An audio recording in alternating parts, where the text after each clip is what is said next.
এটা সিদ্ধান্ত ল'বৰ বাবে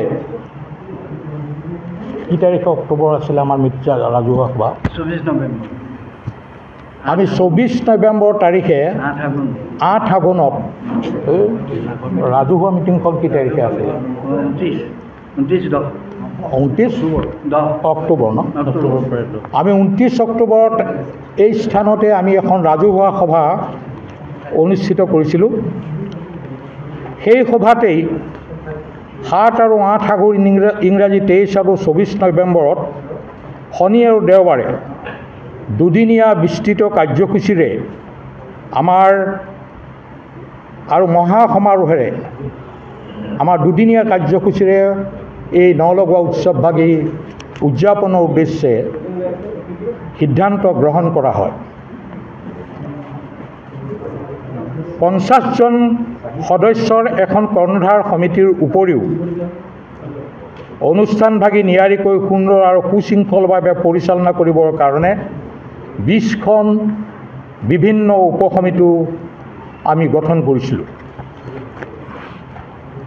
এইবাৰ আমাৰ বাজেট হৈছে প্ৰায় 7 লাখ টকা।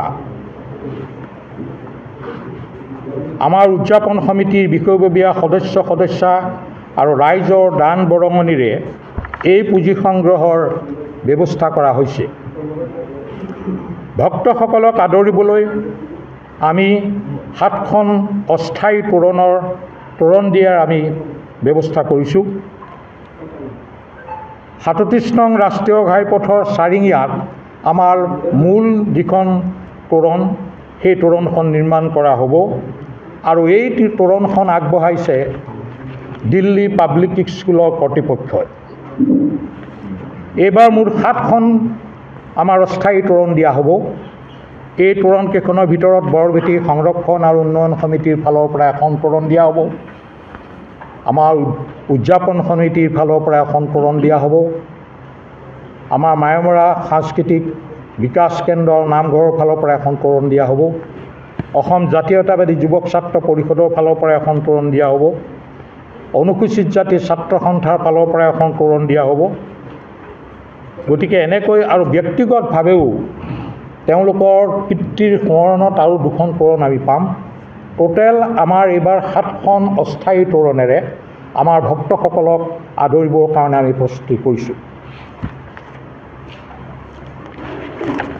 এইবাৰ আমি আশা কৰিছোঁ যে এই নলগোৱা উৎসৱত এইবাৰ 257 সংখ্যক নলগোৱা উৎসৱত প্ৰায় 2 লক্ষাধিক ভক্তৰ ইয়াত সমাগম হ'ব বুলি আমি আশা কৰিছোঁ। অসমৰ 13খন জিলাত সিঁচৰতি হৈ থকা মায়মৰা সমাজৰ ভক্তসকলৰ উপৰিও জাতি বৰ্ণ ধৰ্ম নিৰ্বিশেষে সকলো ভক্তপ্ৰাণ বৈষ্ণৱসকল এই উৎসৱত যোগদান কৰি চাকি বন্তি জ্বলাই শৰাই নিমখ আদি দান দি মনোবাঞ্ছা পূৰণৰ বাবে তেওঁলোকে সেৱা লয়।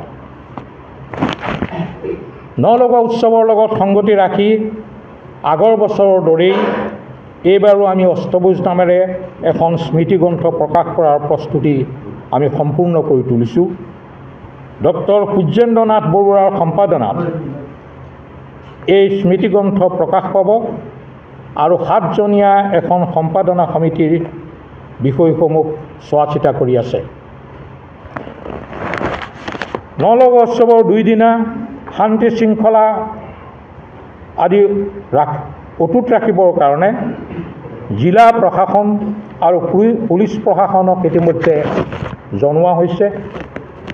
যান জঁট যাতে নহয় তাৰ বাবে ভক্তসকলৰ অসুবিধাৰ সন্মুখীন নহয় এই উদ্দেশ্যে আমি পুলিচ প্ৰশাসনৰ লগত আৰু ট্ৰেফিক বিভাগক আমি ইতিমধ্যে জনাইছোঁ। ইয়াৰ উপৰিও শান্তি শৃংখলা বজাই ৰখাৰ স্বাৰ্থত আমি 150জন স্বেচ্ছাসেৱক নিয়োগ কৰাৰ আমি ব্যৱস্থা কৰিছোঁ। ভক্তসকলে খোৱা পানীৰ অসুবিধাৰ সন্মুখীন যাতে নহয় তাৰ বাবে আমি পৰ্যাপ্ত বিশুদ্ধ খোৱা পানীৰ আমি ব্যৱস্থা কৰিছোঁ। ভক্তসকলৰ আতিথ্যৰ কাৰণে 100জন ভক্তই একেলগে বহি খাব পৰাকৈ ভোজনালয় ব্যৱস্থাপনা কৰা হৈছে। 2 লাখ ভক্তক আদৰিবলৈ প্ৰস্তুতি আমাৰ তুংগত উঠিছে। বিভিন্ন উপসমিতিসমূহে নিজৰ নিজৰ দায়িত্ব পালন কৰি ত্যাগ আৰু সেৱাৰ মনোভাৱেৰে প্ৰস্তুতি সম্পূৰ্ণ কৰিবলৈ আপ্ৰাণ চেষ্টা কৰি আছে। বৰভেটি সেউজ প্ৰাং